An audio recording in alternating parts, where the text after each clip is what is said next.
Olá, eu sou o Dr. Silvio Bromberg, eu sou mastologista do Hospital Israelita Albert Einstein e a gente está aqui em San Antonio, no simpósio sobre câncer de mama, no Texas. E eu estou aqui com o meu amigo, o Dr. Samir Abdallah Hassan. Rana, desculpa. Que é radio-oncologista do Hospital Sírio-Libanês. E trouxe ele para a gente comentar um pouquinho sobre outras aulas sobre radioterapia que teve aqui no evento. E a gente teve algumas aulas específicas muito bem dadas e acho que muito importantes. E eu queria dissecar com você rapidamente, uma por uma.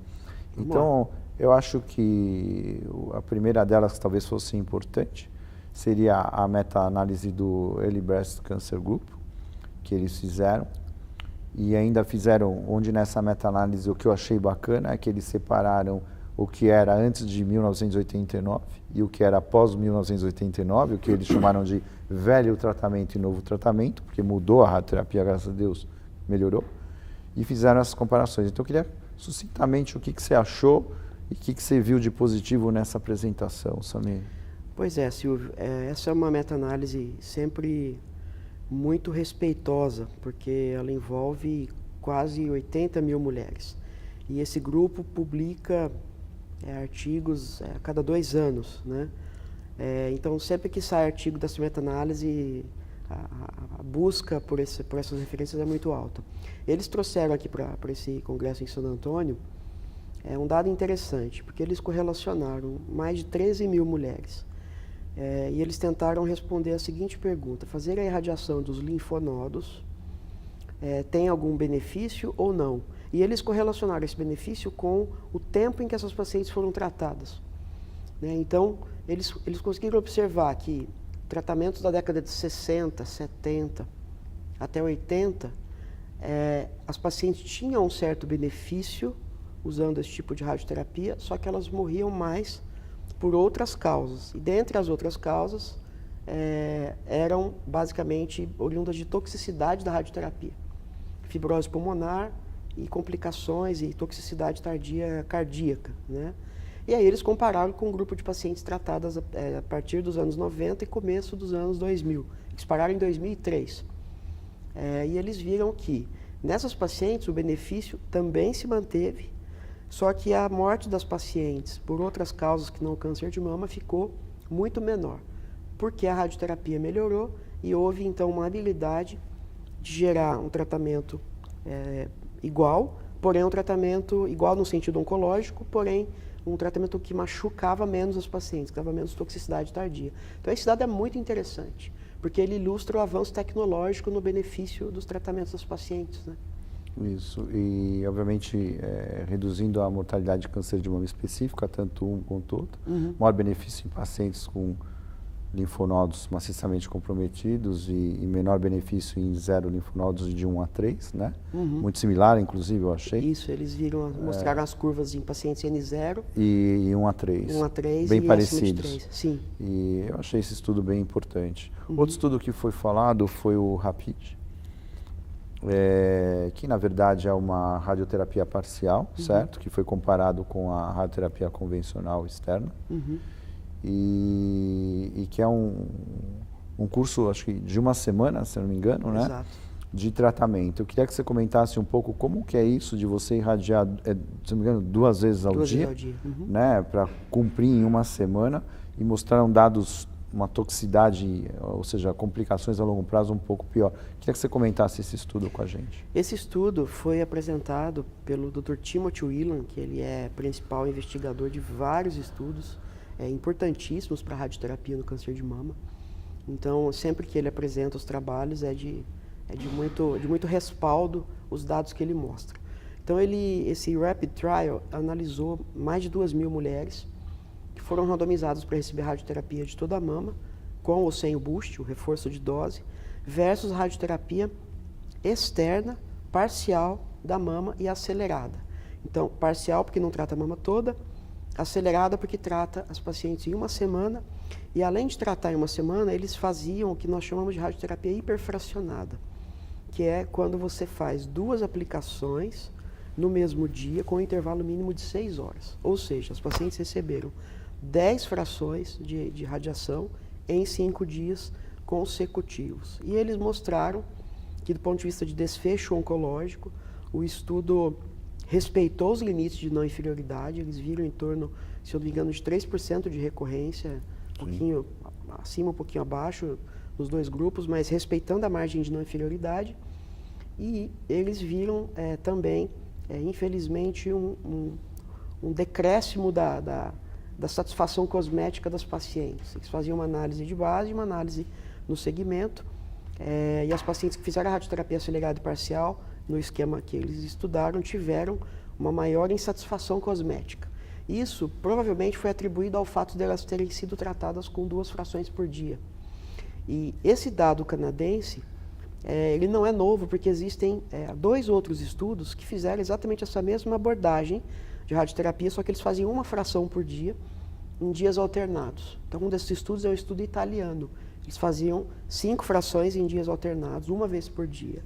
Do mesmo jeito que o estudo canadense fez, e o estudo italiano teve índices de toxicidade muito menores que os apresentados pelo Timothy Whelan.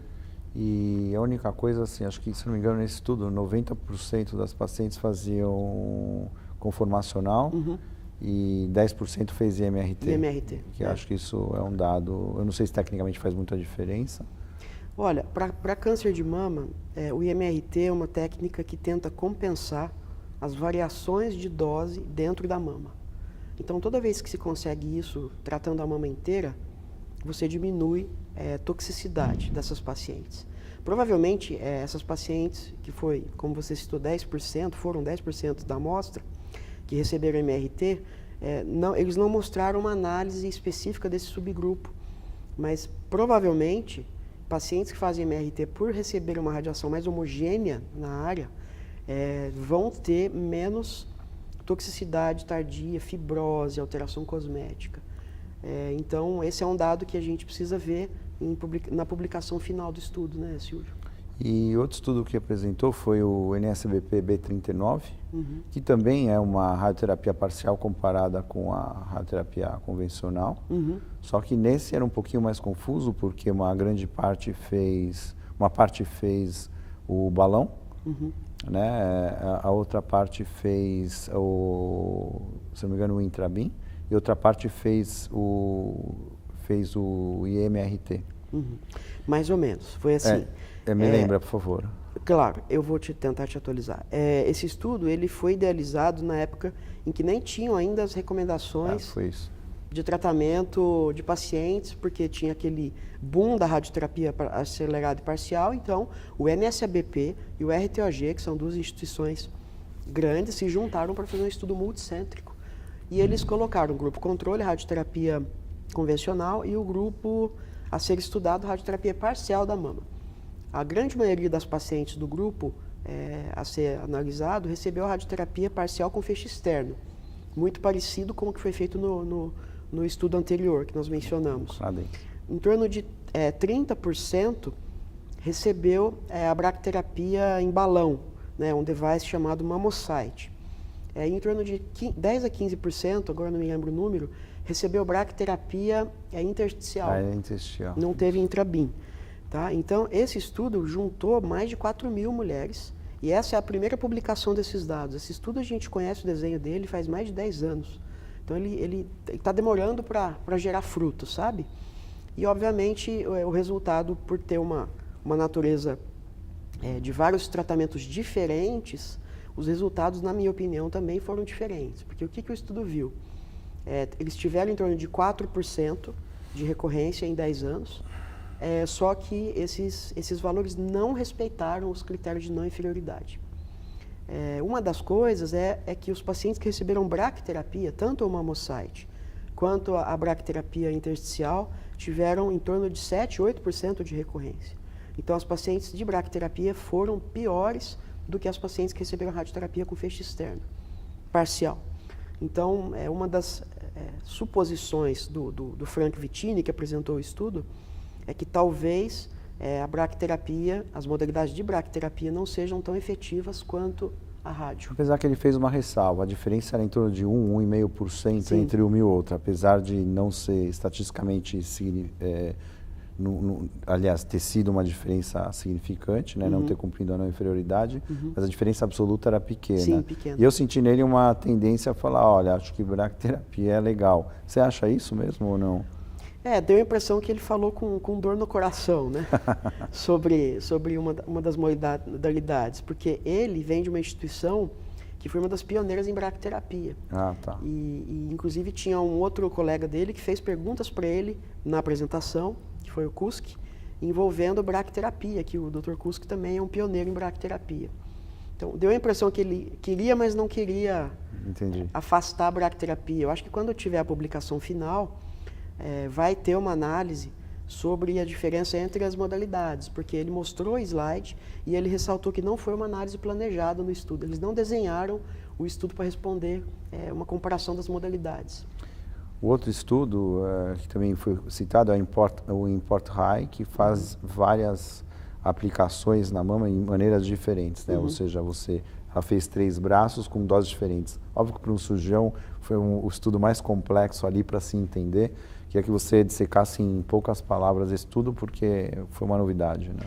Silvio, é um estudo britânico, onde eles pegaram pacientes para receber radioterapia, pegaram um grupo controle, que as pacientes irradiaram a mama toda em 3 semanas, depois faziam a radioterapia em 4 semanas no leito operatório, na 4ª semana no leito operatório. E aí 2 grupos a serem estudados. Um grupo que recebeu uma dose menor de radiação na mama toda e uma dose maior no boost. E esse boost foi feito de maneira concomitante ao tratamento.